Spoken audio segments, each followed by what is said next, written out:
Do you think that maybe, just maybe, we might be precipitating some type of battle by constantly reminding folks we're right here? We have our guest, Lionel. We're going to cover a huge gamut of issues over the next 50 minutes or so. He is a commentator and radio host. The website is lionelmedia.com. You can find him on Twitter at Lionel Media. Lionel, it's been a while. Welcome back. Thank you, thank you, thank you. And let me just also add, because I'm following in your footsteps, my YouTube channel at Lionel Nation. Lionel Nation on YouTube. Go and check that out. Building his YouTube channel there. Again, vital to have that reach across all these different platforms. Lionel, I want to start with North Korea because we just we were covering the fact that basically Trump has said he won't talk to Japan and South Korea if there is a military attack on North Korea. They have said all along, before anything happens, you need to talk to us first. That looks like it's not going to happen. We have it tied in with the Syria narrative, you know, that Trump was right to bomb Assad in Syria, that sent a strong message to North Korea. It seems to have worked, at least domestically. His poll number is back up to 50%. Do you think the two issues of North Korea and Syria can be separated, or should they be treated as one grand narrative? Well, first and foremost, I don't believe anything I read in the newspaper or newspapers or media. Listen to me, newspapers, I'm being rather anachronistic here. I don't believe anything that I hear. I think that, very frankly, President Trump and T-Rex Tillerson and others are getting a little bit, feeling pretty good, getting those numbers bumped. Let's face it, they've been catching grief left and right. And all of a sudden, when you start rattling those sabers and talking about fighting back and dropping Moabs, by the way, this is the mother of all broadcasting right now. But when you talk about that and you talk about death and destruction and the usual, dare I say this phallic referencing, you know, these, it has tremendous benefits for poll numbers and the like. And I think, very frankly, the president's human and his political folks are human. So they're going to ratchet up this kind of speech. Unfortunately, as I said, I don't believe anything.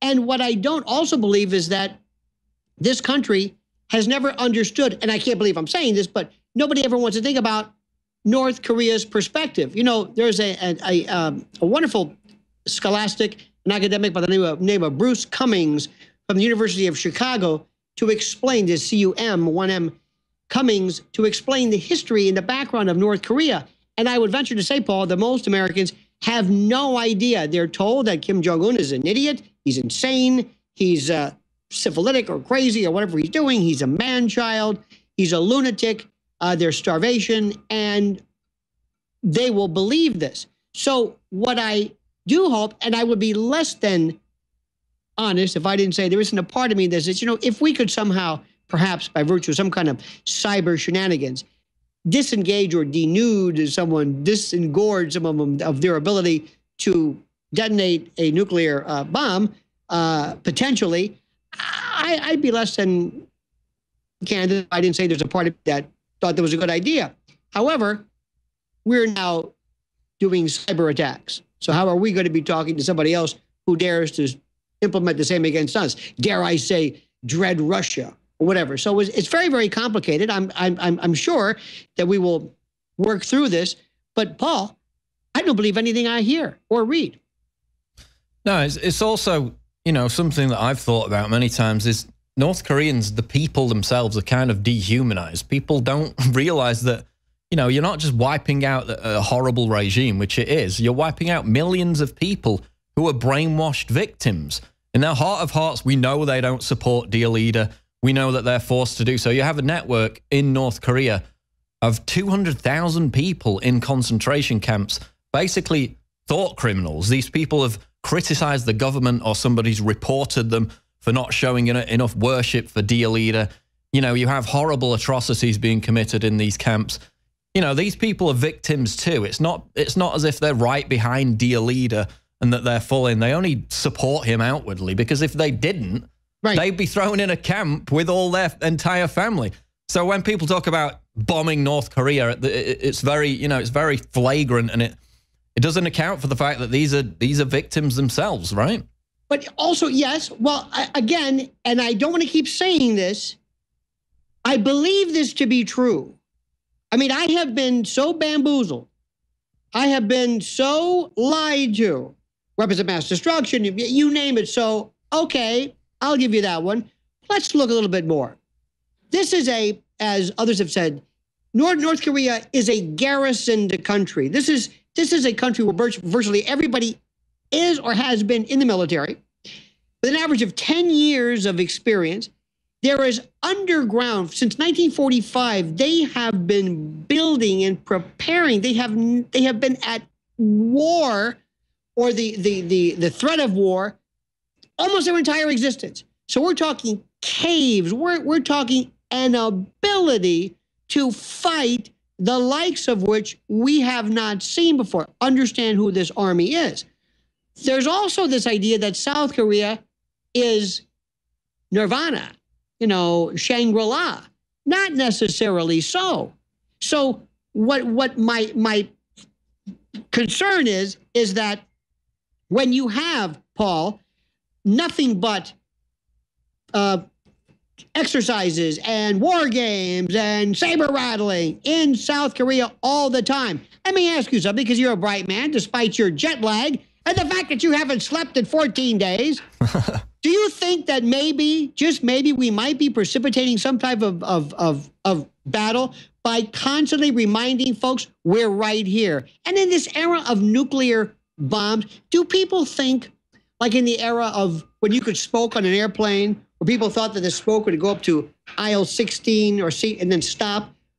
Nuclear fallout, do we have we lost sight of what we're talking about here?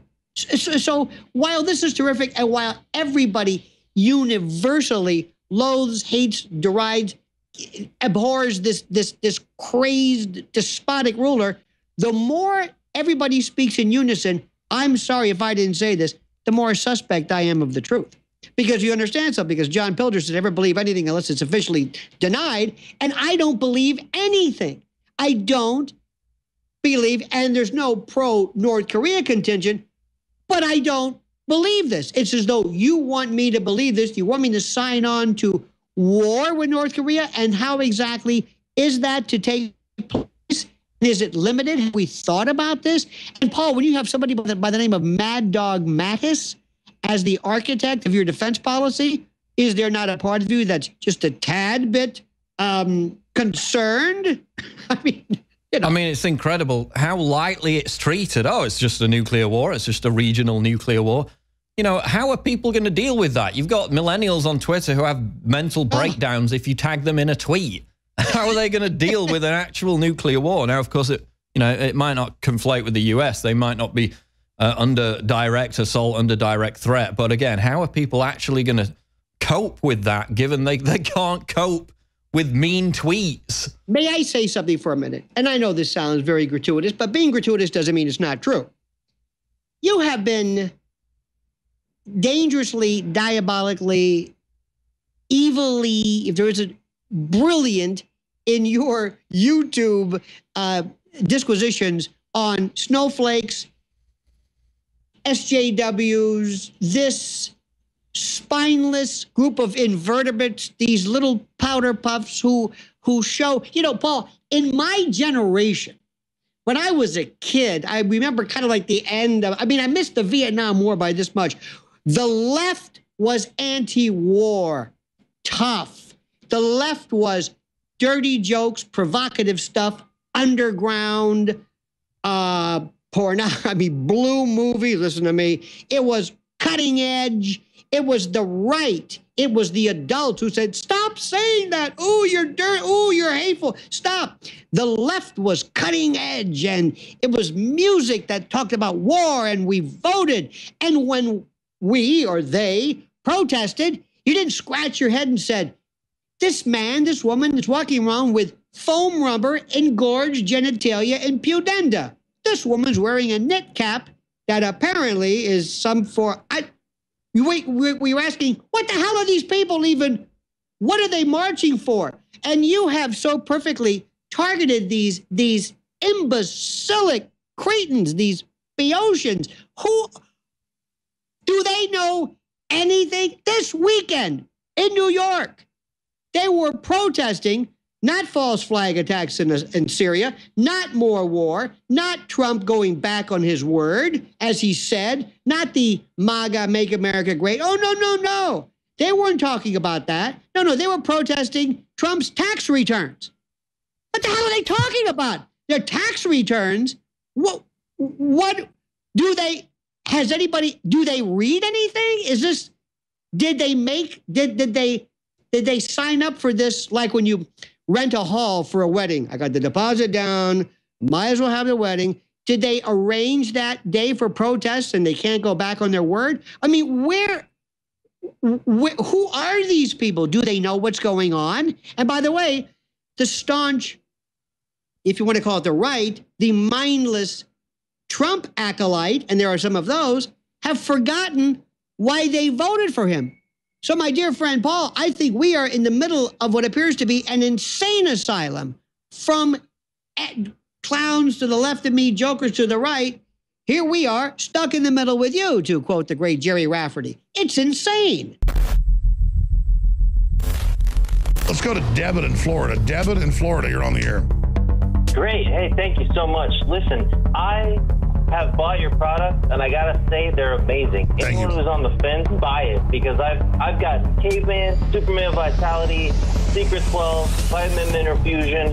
I've got the body armor. Wow, thank you. Wow. You're the type of listener that makes it all possible. Which nutraceutical does you like best? I really like the Vitamin Mineral Fusion, to be honest. That's amazing. Really incredible. I drank it in the morning, and I swear to you, I felt incredible. Like I haven't felt weak. My morning was fantastic, and I love you guys. I love the InfoWars crew, and I just want to, I want to take this opportunity to tell anybody out there who's on the fence, just buy it. You will love it. I'm telling you, I've never bought a bad product. What you find in our news is the same thing you find in our products at InfoWarsLife.com. It's a win-win. InfoWarsLife.com.